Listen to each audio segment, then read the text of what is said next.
What's up, AP GoPo?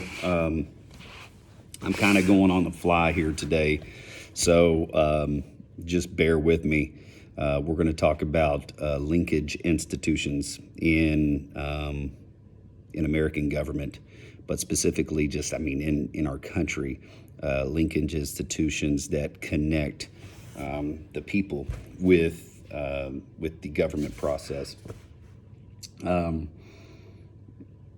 I could go through a list of 30 questions here, but there are four main types of linkage institutions. One, political parties. Two, interest groups. Three are political action committees. And four, 527 groups. I know we've talked about those before with the Swift Boat Veterans for Truth to come out against John Kerry. Linkage institutions are actually fairly important in this country because it helps people become a part of the political process. I mean, think about it. Other than voting, how are we going to be a part of the political process? We can write a senator or a representative. Yeah, because that makes a huge difference. We can go out and protest, which they can just simply pull the shade down and ignore you. But ways in which each of these linkage institutions are similar is one, they draw similar thinking, similar minded people into a group. And two, it is a group. It is a political entity. So with that political entity or group, you can make change. Now, we've looked at this earlier in the year with Federalist Paper 10 and James Madison. He talks about how political factions in Federalist Paper 10 are not only necessary, but can be disruptive. And you want some disruption. My son just texted me a video of him being stupid. But those types of things are necessary. The fact that you stand for what you stand for and I stand what I stand for is important to the overall balance and kind of fluidity of public policy. And sometimes that causes it to move not as fast. For example, right now, this relief package of $2 trillion that they're trying to pass, it can't get passed. And who is that hurting? That's hurting me as a business owner, because we can't get much needed relief to be able to even simply pay our workers or to keep ourselves afloat by paying our bills. It's frustrating. So how can we encourage our representatives or our senators to speed up that process? Well, through linkage institutions. I would also argue that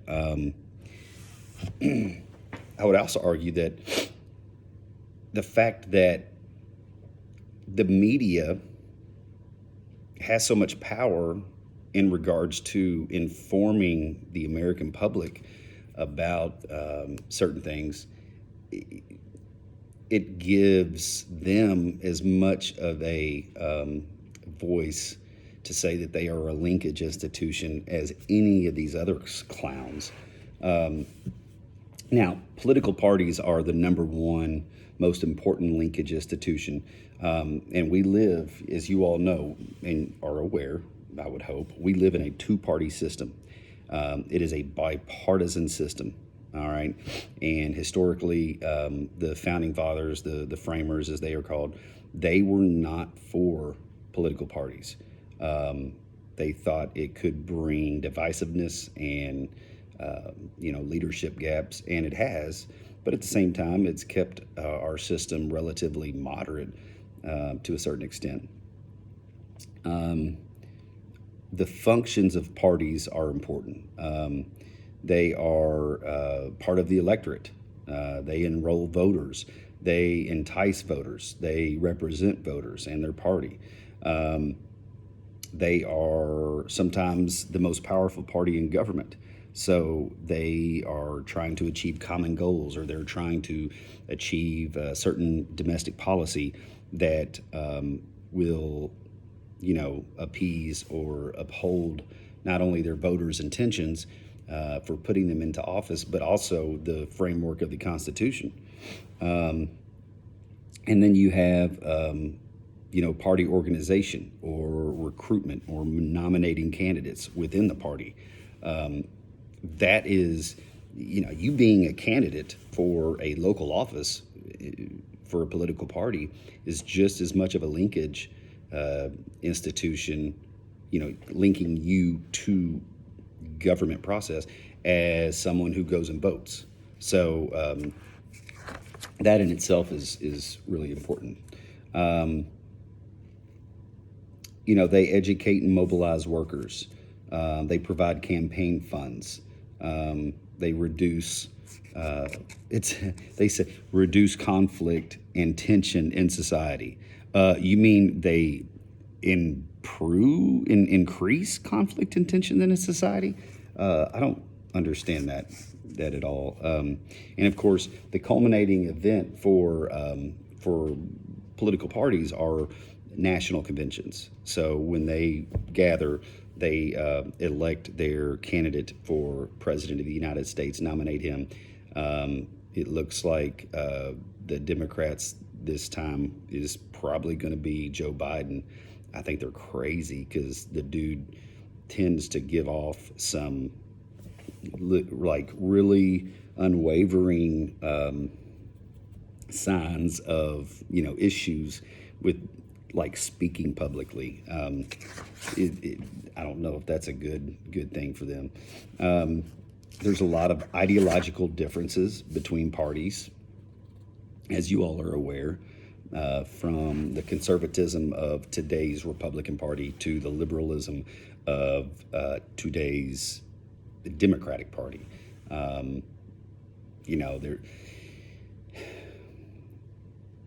don't think third parties are ever going to come into the fray because there's no room for them. And this is why the failure of third parties to elect presidential and other candidates to office is a direct result of the American political system designed to support only two major parties. National campaigns in countries using equal single-member plurality voting district systems like the U.S. require huge sums of money and vast organizations. So you've got to be well-funded and you have to be well-organized if you want to even be a part of the process. During the 2000 presidential election, Al Gore won the popular vote by about 500,000 votes. George W. Bush was found to have won the Florida electorate, giving him all of Florida's 25 electoral votes and ultimately becoming the president. And third parties affect those types of close elections by taking votes from either of those two candidates and split the vote. And it ultimately and typically helps out one of those candidates. Also in American presidential elections, almost all states have a winner-take-all system. This kills third parties because a third party can make a monumental dent in the vote for a president. Let's just say in California, some third party candidates from California wants to legalize marijuana, is pro-choice, is fiscally liberal, entitlements at the wazoo, all that stuff.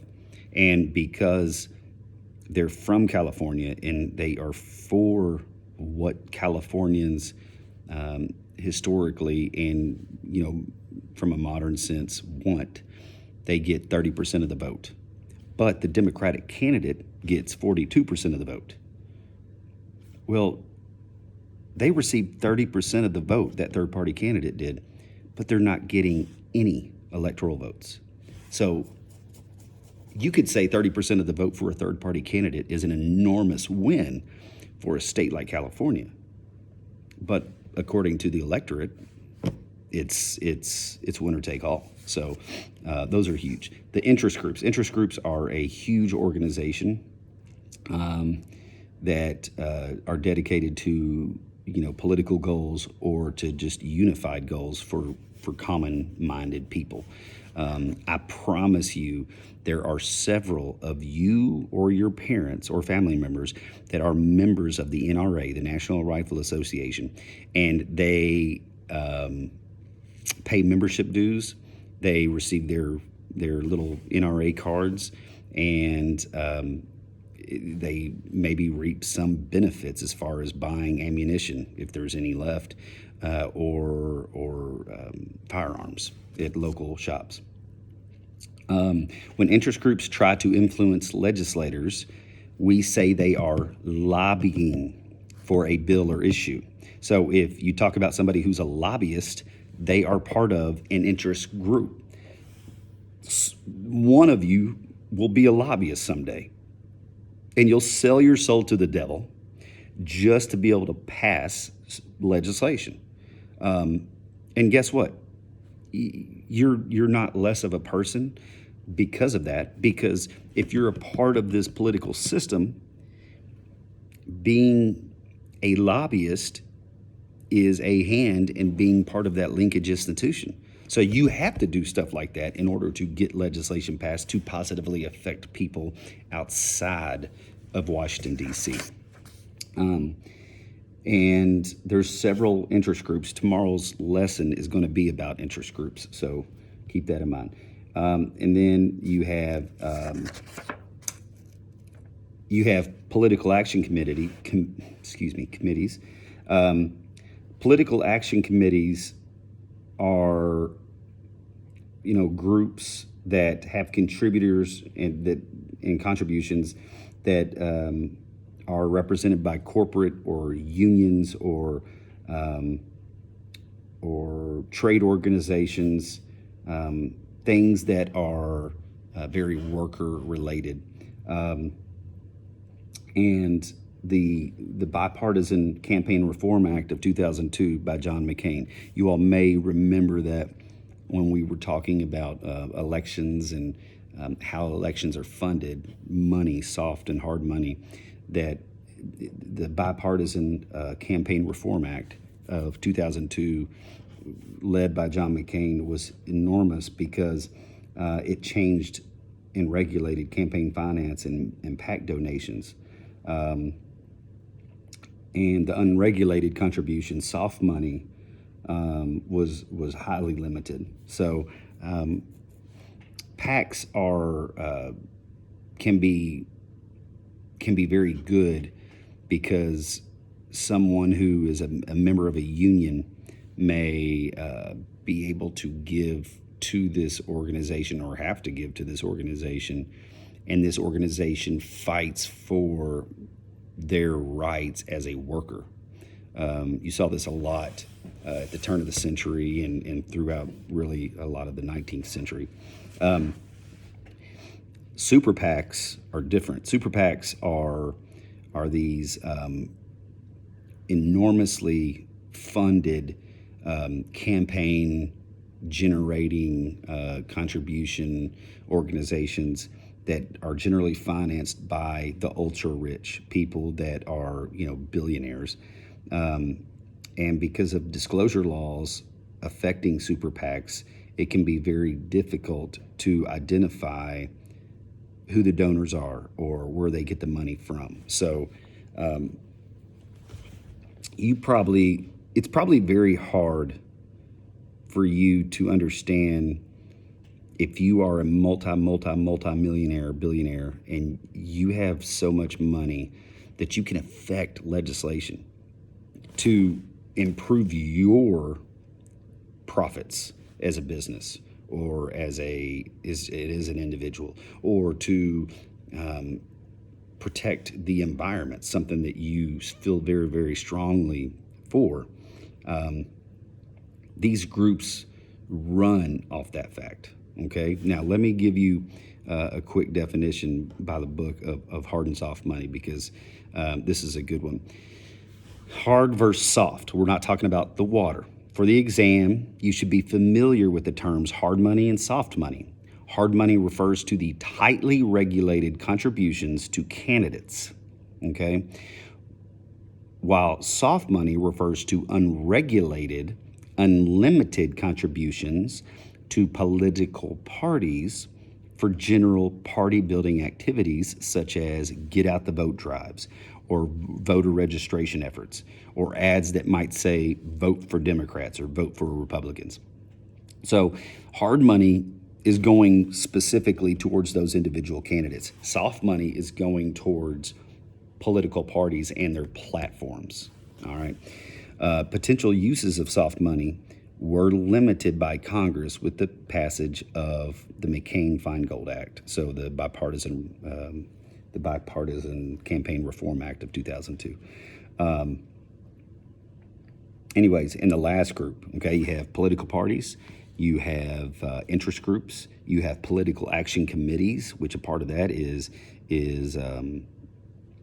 super PACs, and then you have 527 groups, okay? 527 groups are tax-exempt organizations that promote a political agenda, although such a group cannot expressly advocate for or against a specific candidate. So they can put billboards up, they can run ads, they can commercials, whatever it might be, but they can't sit here and say, I support Donald Trump. They can be for fiscal conservatism. They could be for, lowering corporate taxes, any of that stuff. But they can't be for Donald Trump, okay? So the Campaign Reform Act changed soft money rules, making and establishing new 527s a more attractive option than the traditional PACs. And that's where the super PACs come into play. With a Supreme Court decision, super PACs are a viable option for avoiding any such limits of campaign contributions. So at this point, super PACs can receive as much money from individual and anonymous or group donors as they want, and there's nothing people can do about them. It's why Hillary Clinton was so effective in the 2016 Democratic primary, because she had super PACs, and she also had super delegates that she had in her pocket. So that's a big one. And again, these 527s are not political. Well, they are political, but they're not specific political organizations or parties. And they're not registered as a political committee, like a political action committee. They are like-minded people that have come together, that have raised money, that are going to spend that in such a way that helps one party / candidate or another, but they can't specifically endorse that candidate, okay? Other than that, that's what I have for today.